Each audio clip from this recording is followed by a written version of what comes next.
This is my public service announcement. A new relationship is not going to make you happier. Whether you are currently in a relationship, whether you are not in a relationship but desire to be in a relationship, whether you're in a relationship and looking to be in another relationship, I promise you, if you are not happy right now, you getting into the quote unquote perfect relationship, getting into even a better relationship is not going to make you happy. The only thing that somebody else can do for your happiness is to edify it or to add to it, to be an enhancer. However, they cannot create, sustain, build your own internal state of happiness. Now, I know this might be a revelation. This might be something that you did not want to hear today. Maybe today you thought you were going to wake up and God was going to send you a man. God was going to send you a woman or a new man or a new woman. But guess what he sent you? God sent you the truth. And that truth is going to set you free. But first it's going to hurt. And that truth is a relationship was never meant to make you happy. Now, I'm not one of those people who says, God don't want you to be happy. I honestly and genuinely believe that God wants us to be as joyful as possible, to enjoy all of the goodness of life, all of it. All of it, all of it, all of it, all of it, all of it. The ones that we couldn't even describe or recognize or conceptualize, all of it. The Creator who put us here to have this life experience wants us to have. However, relationships were never made to make us happy. They were created for us to enjoy connection, to enjoy that bonding, to be able to give and to receive love 1000%. But they were never meant to be the vehicle for our happiness. And that's where the problem lays for most of our relationships is we get into relationships looking to get happiness, extract happiness from the other individual. Somewhere in our psyche, we have the idea that in order for me to feel better about myself, I need to be with somebody who makes me feel better about myself.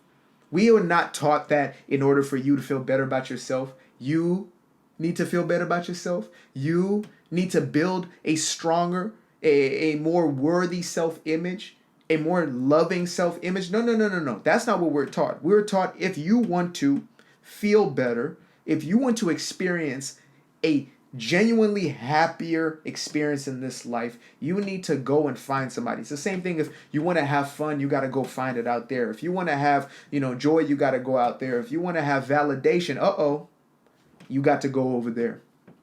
And so we find ourselves in these relationship dynamics where we are seeking from others what we're supposed to be giving to ourselves. We're seeking from others what we're supposed to be cultivating within ourselves. And I know there's even folks, who might think, you're supposed to get that from God. But God already put everything in you. Like everything is in you already. So don't be fooled about this one. Because sometimes we use that as an excuse. Let's just be honest. Oh, God, I got to. Your love for God starts with your love for yourself and others. If you do not have love within yourself, you do not have love for others. It's fake, it's false, it's phony, it's fabricated. Because you don't even know what love is. You don't even know what it looks like, it feels like. How can you give somebody something that you don't even have within yourself? Something you've never experienced? Like imagine you come to me and you say, hey, can I get a glass of water? And I don't have any water. But I tell you, oh, here's water. I give you nothing. And you're looking at me like, are you going to give me water? And I say, I did give you water. I'm giving you water right now. I'm giving you all the water right now. Don't you get it? This is me giving. If I don't have water, bam, I cannot give you water. Therefore, if I do not have love that is cultivated within me, I have no love to give you. I must first familiarize myself with the love that is within me. And when I say love, I'm not talking about arrogance, because arrogance, cockiness, all of that is rooted still in insecurity and fear, right? It is a product of believing that I'm not enough, so I have to put on a mask of more than enough, of better than enough, of better than everybody else in order for other people to see me in a certain light. When in reality, all we're really looking for is to know that we are enough. Just like everybody else, we are enough just like the rest of those around us. Not to have a superiority complex, but not to have an inferiority complex. To know that we are all special in the eyes of our Creator and in the eyes of ourselves. And if not in the eyes of those around us, that's on them. because they are probably going through a whole lot of insecurity within themselves. If they can't see what's good within you, then that's on them. That's on their own insecurity. So to bring it back to the point, I don't know how I got on that little tangent. Well, I do know, because I always found myself down some sort of tangent, but it's definitely going to be fire. It's definitely going to do something for you. And when I say fire, I mean it's going to burn. It's going to burn.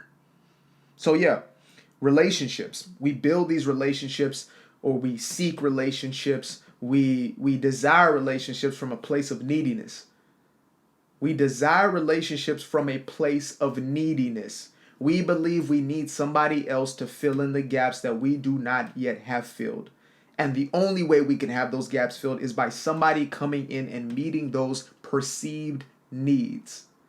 Now, I don't know about you, but have you ever found yourself in a situation where, you get into a relationship and it's all good and it's all Gucci, it's all butterflies in the beginning, then all of a sudden you start seeing this person a little differently. They do a little this, a little that, and you start seeing them different. I'm not talking about the big things, right? I'm not talking about they go out there running the streets on you or whatever it is. I'm just talking about little things where you start basically seeing that they're not perfect.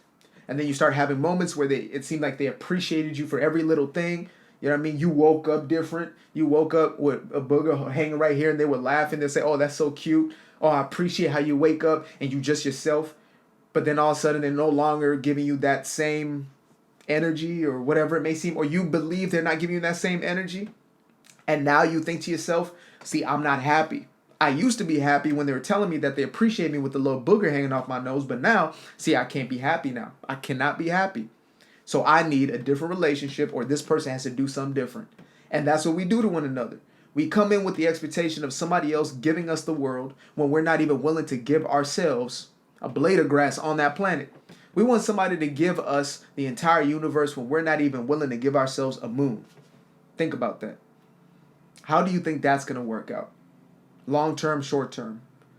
And so again, if we're not even ready for most of these relationships that we truly desire, these beautiful, wonderful, holistic, wholesome, healthy relationships, and we're not even ready for them because we have not done that inner work, we will sabotage the best relationship that ever happened to us. I've seen it happen time and time again, and it will continue to happen so long as we believe that it's the person outside of me, that person who needs to do something.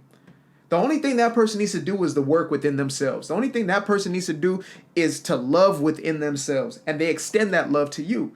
But if they don't have self-love and you don't have self-love, y'all both are walking into a situation where there is no love. Neither individual knows how to give that thing that neither of them is expressing within themselves. That's what happens. And so a new relationship, as much as we've been told we just need newness, we need something new. Even they tell you, you just got to do something new in the bedroom. Like that's going to fix your relationship. Oh, it's going to be pleasurable maybe. Oh, it's going to feel like novelty a little bit. But once it wears off, then what else do you have? Y'all done all kinds of gymnastics. Y'all hanging off the ceilings and hanging off the roofs and hanging off the curtains and on the kitchen table, making a mess. Now what? Now what do you do? Now where do you find your happiness? Because that pleasurable experience is temporary. Whereas the joy, the happiness that we're seeking, that is permanence. Not saying you're going to feel it at every waking moment, but it's something that becomes a part of you, part of your being. And the only way that can happen is you cultivate it within yourself. Not going out looking for a new relationship that's going to do it for you. I promise you, it never works and never will. And it's for a reason. There is a reason why we were not made to look externally for what we should find within ourselves. Is because we would be powerless. Imagine if you actually always needed, from the time you're a baby to the time that, you transition, if you always needed somebody to do something for you in order for you to feel some type of way, in order for you to have an experience, you needed somebody for everything. So if you wanted to laugh, you needed somebody else. If you wanted to have fun, you needed somebody else. Oh wait, that's what we're doing already, huh? Oh, my bad. That's exactly what we're doing already. We are putting our joy on somebody, putting our fun on somebody, putting our laughter on somebody, putting our happiness on somebody. And when we don't get it from those somebodies, from that somebody, when we don't get it from that somebody, now we're mad. Now we're upset. Now we're frustrated. Now we feel let down. Now we feel disappointed. Well, guess what? Good. I'm glad you're disappointed that you're not getting what you're supposed to get from somebody else, because it's going to bring you back to yourself. It's going to lead you back to yourself to cultivate those elements. Do you think when I found out in my relationship that, man, this woman is not, she can't hold me as her admiration all day 24/7? When I realized that, and then now she's going through things she's got to focus on and that attention can't be on me, do you think it didn't do a number on me? Did I not start to feel insecure and like, man, what's going on? And, am I not enough? All those things came up and I was thankful for it. And I am thankful for it, because that's what showed me the weaknesses that I was perpetuating within my own life. It showed me that I was seeking that external validation. I was seeking a reason to feel good through her instead of cultivating it within me and actually be an extension of that within my relationship dynamic. And most of us, we even wait. We say, I'm not going to act that way until this person acts this way. That's still somebody controlling the way in which you act. That's still giving your power over. Imagine saying, oh, I'm not going to be faithful until they're faithful. No, you're faithful because you're a faithful person, I would hope. That's your standard. That's your criteria. That is your baseline point, or that's your base point. If I say, oh, I'm not going to show them any type of affection unless they show me affection. Bro, if I'm affectionate, I'm going to be affectionate. If they're not affectionate and they're not into it, that's going to be on them.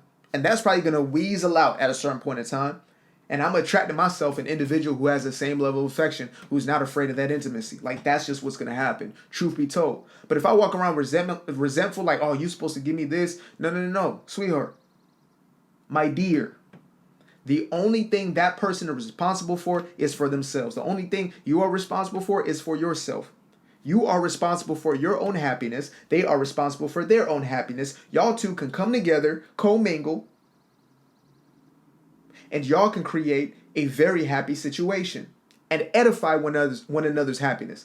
Y'all can edify one another's experience. Y'all are not going to dictate the other person's baseline happiness. You cannot do it. You can make somebody temporarily feel better, but you cannot make them happy.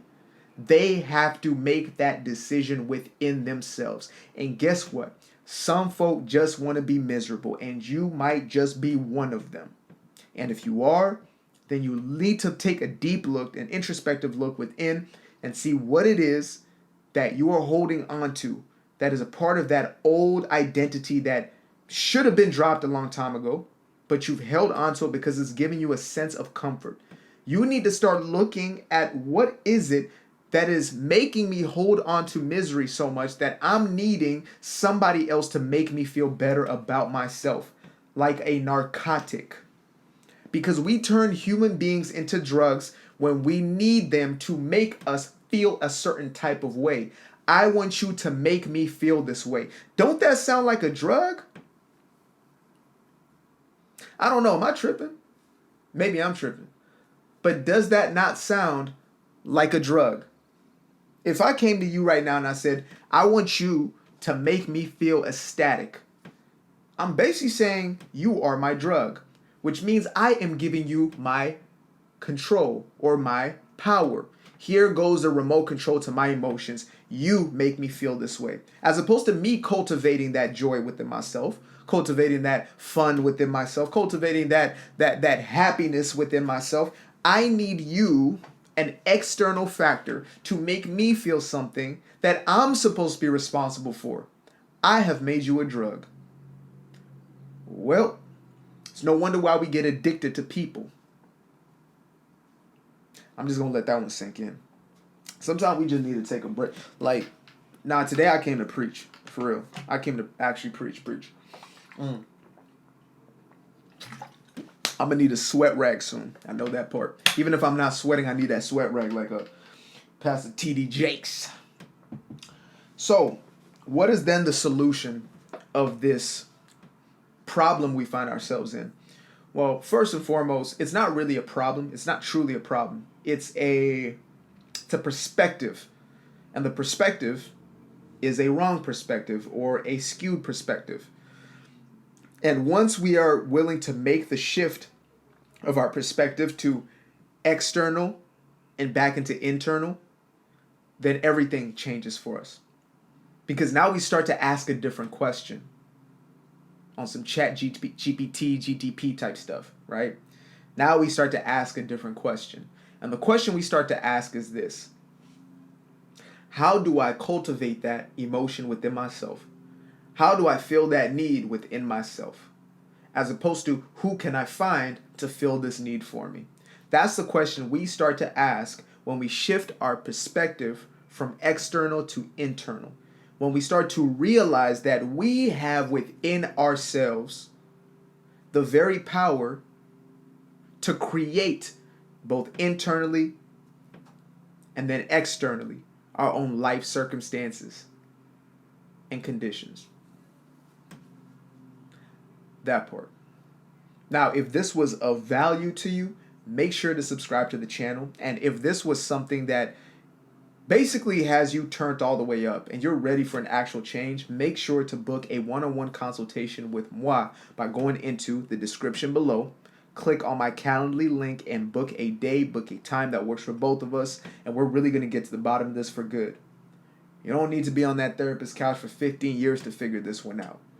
All we need is a few sessions to get down to it, and then a game plan to actually change.